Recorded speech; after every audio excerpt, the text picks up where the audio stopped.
Bom, então vamos lá. De novo, né, eu quero agradecer. Eu vou até falar para o pessoal de casa que a gente já tinha feito essa apresentação antes, Sim. mas devido aos problemas técnicos, estamos de novo, então a gente já se conhece e já está trabalhando nesse material aqui. Bom, Lariane, obrigado pela sua disposição de novo, disponibilidade de estar aqui com a gente, falar um pouco do seu material, justamente essa aproximação que a gente quer do pessoal de casa.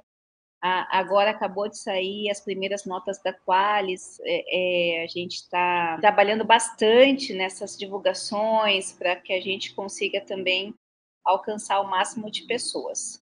E o seu tema, transtorno hipersexual, é um tema relevante em grau master nessa sociedade que nós estamos vivendo, não só no sentido midiático, mas no sentido da terapia mesmo, de um problema de saúde pública, e precisa ser falado. Mas, seguindo aqui a nossa cartilha, vamos pedir primeiro que você se apresente para o pessoal enquanto pesquisadora, fale um pouco de você, como que você chegou na questão de escrever o artigo, fale um pouco sobre a sua atuação profissional, pessoal. Pode falar. Bom, gente, boa tarde. Como a doutora mencionou, a gente já se conhece. Meu nome é Lariane, eu sou pós-graduada em saúde mental e terapias cognitivas, sou formada em serviço social e também sou pós-graduada em serviço social e saúde coletiva.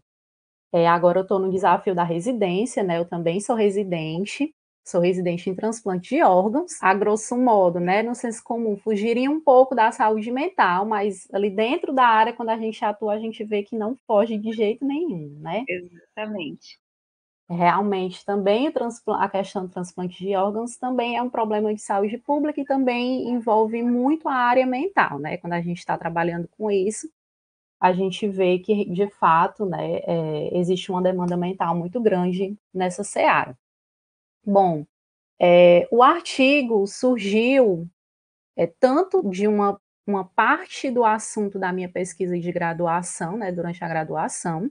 Eu fiz o meu TCC sobre o exercício da sexualidade das profissionais do sexo, na zona litorânea de Fortaleza, e aí, um recorte, né, bem pequeno desse trabalho de graduação foi a questão da sexualidade, e aí dentro da minha pós-graduação em TCC, né, em terapias cognitivo-comportamentais, a gente, dentro dos transtornos mentais, a gente estuda os transtornos de ordem sexual, né, que são vários. E dentro dos transtornos de ordem sexual existe o transtorno, né, de comportamento hipersexual. Então, Uhum. a partir daí eu comecei a me interessar pelo tema e comecei a pesquisar, né, tanto a partir, da pós-graduação, né, como dessa primeira caminhada, né, da graduação, como também de outras coisas que eu já tinha lido, né, que eu já tinha ouvido falar, né, de filmes, de séries que abordam mais ou menos essa temática, e de outras pesquisas que eu havia feito, né, sobre até o DASA, por exemplo, que é Dependente de Amor e Sexo Anônimos, que eu também Uhum. andei pesquisando sobre isso, e aí descobri que é um grupo que não atua somente lá fora, ele atua aqui dentro do Brasil também, né, na maioria das cidades Para a gente brasileiras. contextualizado para quem não está muito antenado no tema, explica para a gente o que que é o DASA. O DASA, ele é um grupo que ele segue os 12 passos que nem o grupo dos Alcoólicos Anônimos. Então Uhum. ele segue mais ou menos a mesma linha, né, ele é um grupo também com essa vertente terapêutica igual dos Alcoólicos Anônimos. Ele Hum. surge lá nos Estados Unidos trazendo essa mesma ideia dos 12 passos, né, que os Alcoólicos Anônimos têm, e aí ele começou a se difundir, né, a se propagar, e ele chega aqui no Brasil, né, em algumas cidades brasileiras, eu acredito que em quase todas, Hum. essas pessoas se reúnem e como o nome do grupo já diz, né, Dependentes de Amor e Sexo Anônimos, eles vão trazer justamente essas questões ligadas à sexualidade, né, e à dependência de amor, né. certo. Então é muito interessante, né, dar também uma pesquisada nesse grupo, né, que tem essa vertente também. Bacana. E fala pra gente como que foi a sua jornada para você escrever o material e pensar em publicar. A publicação, ela era uma exigência da sua pós-graduação? Bom, a publicação ela não era uma exigência da pós, né, eu já comecei a fazer a pós-graduação, né, numa época que não se tinha mais essa exigência de fazer, o artigo, né, não se tinha mais a exigência de fazer o TCC, mas eu queria muito publicar um artigo. E queria muito publicar um artigo sobre, esse tema do transtorno hipersexual, pela carga de estigma que ele traz, pelas confusões que ele traz também, né, as confusões que esse tema remete. E aí eu sentia muita necessidade mesmo de escrever sobre isso. Confesso que foi um artigo demorado de ser escrito, por questões pessoais mesmo, né, de estudos, de trabalho, estudar para residência também me fez com que eu pausasse um pouco a escrita do artigo. E finalmente ele saiu e foi publicado e para mim foi incrível, foi uma experiência muito boa, né. E agora poder falar sobre isso, poder, eh, tentar desmistificar algumas questões que o transtorno hipersexual traz, para mim é muito gratificante. Bacana. Então, agora vamos entrar no artigo em si. Fala pra gente sobre o transtorno hipersexual. O que que você acredita que ainda precisa ser tratado? Quais são as maiores contribuições do seu material? Bom, primeiro a gente, precisa pensar que é um assunto que, infelizmente, ainda traz uma carga de estigma, né. Logo quando eu publiquei o artigo, que o artigo, né, foi publicado e etcétera, que algumas pessoas tiveram acesso à leitura, e aí uma história pessoal minha mesmo, uma amiga minha leu o artigo, ela mostrou o artigo para um colega, e esse colega, ele entrou nessa confusão, né, de: "Ai, é um artigo que está passando pano para, estuprador e etcétera". E não é isso. Primeiro a gente tem que, conceituar muito bem, fazer muito bem as conceituações. Existem as parafilias sexuais, né, e aí elas estão todas conceitualizadas lá no DSM, né, lá nesse manual, certo? E eu trago esse manual para dentro do meu artigo. Eu tanto trago o DSM, né, quanto eu trago outros autores também que vão discorrer sobre isso. Então existem as parafilias sexuais, existem os crimes sexuais, né, e existe o transtorno hipersexual. Então a gente precisa ter isso tudo muito bem separado, né, antes de ler um artigo e confundir as coisas, né, e trocar os termos, e pensar que é um artigo que defende A ou B, porque o propósito do artigo é esclarecer, é justamente esclarecer o que seria o transtorno sexual, até para a gente começar a pensar um pouco em quebrar esse tipo de estigma. Sabe que é Então quando importante, desculpa até cortar, porque você falando assim, me dá assim até um aperto no coração, porque a gente vive numa sociedade às vezes muito ignorante, né? Nós, enquanto pesquisadores, a gente tem que estar o tempo todo falando, gente, isso aqui é uma pesquisa, olhe por todos os lados, olhe, leia o material, entenda. Não é só o falar de qualquer coisa que envolva o âmbito sexual sempre foi tabu na sociedade brasileira. Sempre foi muito, até pela herança, né, do cristianismo, de todos uma questão. Então, qualquer coisa que possa envolver o âmbito sexual realmente é difícil de se tratar. Mas, infelizmente, Lariane, é com todas as áreas da ciência. Se você fala de religião, se você fala de astrofísica, se você fala de buraco negro, dependendo de quem pega esse material de nós cientistas, pesquisadores, as pessoas não entendem e começam a atacar. E é como você falou, o trabalho, o material científico, ele serve justamente para esclarecer alguns apontamentos, independente de qual área, mas há necessidade de quem está lendo também ter uma cabeça aberta, uma boa vontade no âmbito da escrita, né? Igual você falou, olha, eu pesquisei, não é uma coisa que veio do nada, é uma coisa que vem desde a minha graduação, envolveu muita pesquisa, passou pela pós-graduação de terapias comportais cognitivas. Depois disso, eu li muito, me dediquei a isso. Aí você escreveu muito, se dedicou muito para a escrita do material. Quando você manda para a revista, você passa pelo pessoal técnico, pelo pessoal de plágio, por 2 ou 3 doutores para ter um material publicado numa revista científica. Então, você passou por esse processo, não é uma coisa fácil, não é uma coisa que você manda e tá bom, vai e volta, vai e volta, vai e volta. Então, eu acho que a gente deixa até um apelo no meio desse vídeo, para que as pessoas, quando se deem conta de um material científico, e a Núcleo do Conhecimento publica materiais científicos, elas possam entender esse processo e ter bom ânimo na leitura, porque isso que você passou até com um colega, são comentários não só desagradáveis, mas até desrespeitosos, né? Sim, sim, de E como fato. você falou, você separou muito bem no artigo essa construção. Bom, só para fazer uma pausa aqui, que quando você falou, meu coração apertou, porque eu vejo muito isso todo dia, as pessoas falando sem base e atacando a gente como se a gente não está defendendo lado nenhum, a gente só está mostrando. Sim, o meu coração apertou também. Mas a gente mas a gente precisa muito bem delimitar as coisas, né, precisa primeiro entender realmente o que é.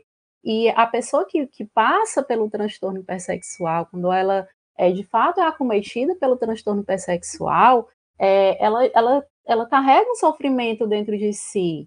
Sim. Então a gente precisa também, ter empatia também de ver, o sofrimento do outro também, né. Então o artigo, ele também é esclarecedor nesse ponto, eu considero que ele seja também esclarecedor nesse ponto, né.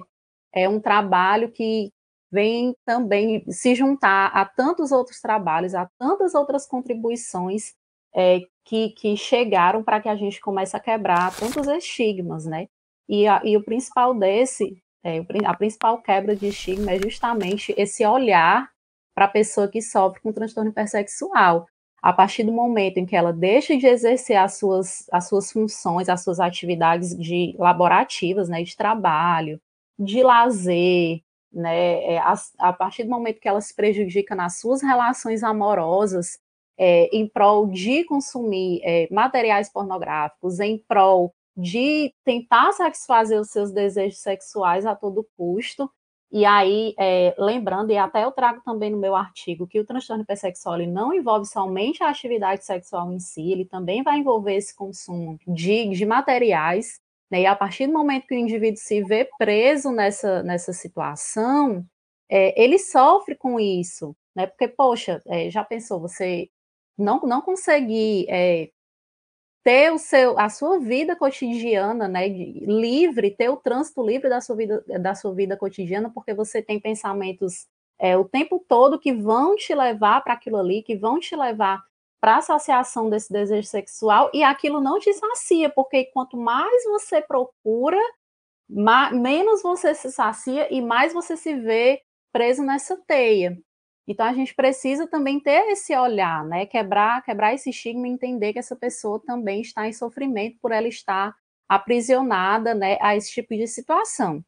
E aí dentro do artigo eu até comparo também, a questão do transtorno hipersexual com outros tipos de atividades, né, outros tipos de ciclos viciosos, como, né, a dependência em drogas ou outros tipos de dependência. A diferença e também eu gosto de pontuar isso, é que existem os vícios moralmente aceitos e existem os vícios que não são moralmente aceitos. Então, quando Exato. uma pessoa, ela é viciada em academia, por exemplo, para o olhar social é um vício moralmente aceito, mas É. aquela pessoa também está sofrendo, porque ela também tem um comportamento que está aprisionado, né, ela também se sente presa. E o transtorno hipersexual não, né, ele é um tipo de atividade em ciclo que ela não é, né, moralmente aceita. Uhum. E se você tivesse que falar, assim, para as pessoas que vão nos assistir, a gente sabe que vai ter comentário, porque essa temática é uma temática polêmica. Qual seria a maior diferença entre transtorno hipersexual e aonde ele passa para uma atitude mais patológica, no sentido de outros comportamentos até criminosos. Pronto, a partir do momento em que você realmente deixa de exercer suas atividades rotineiras em prol desse ciclo de satisfação sexual, esse alerta tem que ser ligado. Poxa, eu tô deixando de trabalhar, eu tô deixando de estudar, a minha relação afetiva, né, ela não está caminhando, né, ou eu realmente, de fato, não consigo desenvolver uma relação afetiva de jeito nenhum, como até no próprio site do DASA, né, do Dependente de Amor e Sexo, eu não falo do DASA no artigo, mas é importante pontuar que existe esse grupo, por isso que eu venho trazendo ele, venho falando sobre ele, mas quando eu tive acesso ao site do DASA, né, que eu também fiz leituras no site, ele tem alguns depoimentos. E um deles é justamente de uma pessoa que ela não conseguia ter nenhum tipo de relação sentimental mesmo, ela não conseguia ter um namorado, não conseguia, porque ela tinha esse comportamento, esse ciclo, né, esse ciclo sexual o tempo todo, então ela não conseguia manter nenhum tipo de relação de forma saudável. Então Uhum. esses são sinais de alerta, né, esses são sinais de que o indivíduo realmente ele precisa buscar ajuda mesmo, né. Quando ele começa a coisas simples da sua vida cotidiana começam a ser barradas. E aí vem a outra questão, né, os comportamentos criminosos. É Isso. importante lembrar que comportamento criminoso, o nome já diz, né, é crime, é um crime, a pessoa realmente precisa ser punida por isso. Mas o comportamento criminoso, né, a partir do momento em que você prejudica o outro em prol de satisfazer as suas necessidades, isso é muito grave também, né. A gente também precisa estar alerta a isso, né, porque uma coisa é você manter aquilo dentro do seu imaginário, e aí a gente não pode ser hipócrita ao ponto de negar, né, que algumas pessoas que tenham transtorno, de comportamento hipersexual venham a ter esse tipo de pensamento, né, de forçar alguém a fazer algo, né, vamos dizer assim. E outra coisa aí, cometer o ato, é realmente cometer um crime e essa pessoa precisa ser punida por isso. Então a gente precisa realmente estar atento a esses sinais, né, para a gente querer ir buscar ajuda, e buscar ajuda sem medo, porque muitas vezes a pessoa tem medo mesmo de ser recriminada por isso, né. O que um terapeuta vai pensar quando eu trazer para o consultório que a minha vida está sendo prejudicada, né, que eu não estou conseguindo dar andamento na minha vida, porque eu tenho vários tipos de, comportamentos que me levam ao consumo de pornografia, que me levam a esse comportamento sexual de forma constante. Uhum. Bacana. E na sua visão, agora como residente, trabalhando, tendo experiência, você acha que a classe profissional está preparada para receber esse tipo de paciente? Olha, eu espero que esteja. Eu tenho muita esperança que esteja. A gente ainda vê muitos profissionais que levam as suas cargas de preconceito para dentro do ambiente de trabalho, né. Tanto na minha parte, né, eu como assistente social, como em outras profissões, eu ainda infelizmente vejo muito isso, né, do profissional levar as suas cargas de preconceito, levar os seus conhecimentos pré-formados para dentro do seu ambiente de trabalho. Como também a gente sabe que tem muitos profissionais, né, dentro do âmbito da terapia, né, da psicologia, da psicanálise, que infelizmente ainda levam esses seus conhecimentos, né, pré-formados para dentro do consultório, e isso também é muito grave. Tanto é grave você ser acometido por algum tipo de transtorno, seja ele sexual ou de qualquer outra ordem, como é grave você pedir ajuda, né, você procurar ajuda e você se deparar com um profissional que não vai te acolher, porque ele não deixou, os seus conhecimentos de mundo para fora. Ele Sim. trouxe toda a sua visão, toda a sua carga preconceituosa para dentro, né, ele não soube separar uma coisa da outra.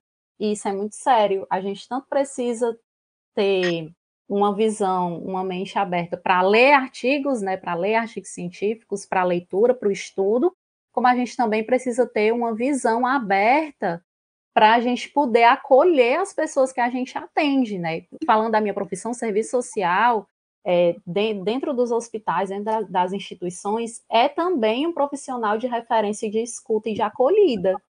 Então, assim, eu falando pela minha profissão, né? A gente precisa ter a mente aberta mesmo, porque quando você leva os seus preconceitos para dentro do seu ambiente de trabalho, aquela pessoa que já chega temerosa, né? Porque ela vai se deparar com um estranho à primeira vista. Ela já chega temerosa, ela não sabe o que vai sair dali, ela não sabe o que ela vai ouvir e ela muitas vezes não sabe nem direito o que ela vai trazer por conta do medo mesmo de expor a situação.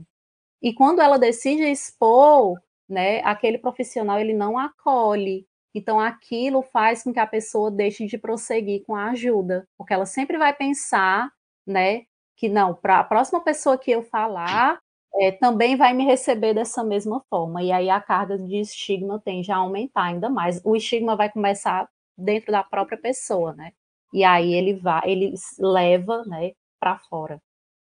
Se você tivesse que dar uma dica, né? As pessoas estão nos assistindo, vão nos assistir, aí a pessoa se identifica. Quais seriam os seus conselhos, encaminhamento? Como que você diria? Quem que a pessoa procura primeiro? Como que ela se refere? Como ela sabe se esse profissional está preparado para lidar com esse tipo de transtorno? Assim, a primeira coisa que eu daria, né, que eu aconselharia, né, o meu primeiro conselho seria pesquisar mesmo, né, antes de você buscar ajuda, peça referência desse profissional, né, a um amigo, né, que seja dentro da sua comunidade. Existem alguns atendimentos gratuitos, né, aqui em Fortaleza tem alguns locais que possuem atendimentos gratuitos ou a baixo custo, mas para quem não tem realmente condições, né, financeiras de um profissional, né? Mas mesmo assim procure se informar, né, sobre quem é aquele profissional, né? Procure dicas mesmo com amigos, com a comunidade, né? A internet, né, ela ajuda muito nesse sentido. A respeito do DASA, né, que é um grupo que segue o grupo dos 12 passos. Eu acho particularmente um grupo muito interessante, porque você, a partir do momento que você vê, né, que dentro de um grupo existem outras pessoas que partilham da mesma dor que você se sente um pouco mais confortável de falar, né? Mas Sim. mesmo assim ainda tem gente que não gosta de se expor, né, para um grupo.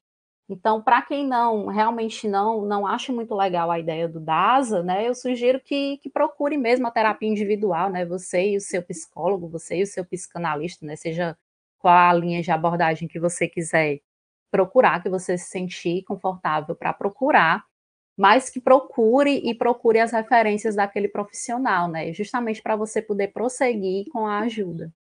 Verdade. E até mesmo, né, eu acho que as pessoas que se mesmo a pessoa que tenha um pouco de dificuldade de se expor, às vezes no próprio grupo do DASA consegue indicações de profissionais que consigam, ajudar de forma mais direta e que estejam preparados para lidar com esse tipo de transtorno. Sim, sim. E o DASA não é a única ajuda, né, para quem já está no DASA, né, quem se inseriu no DASA e é interessante também você, extra DASA, você também tem uma ajuda psicológica, né, você também procurar uma terapia. Sim, certamente. Bom, Mariane, eu acho que hoje deu tudo certo, tá muito bom, sua imagem tá muito boa.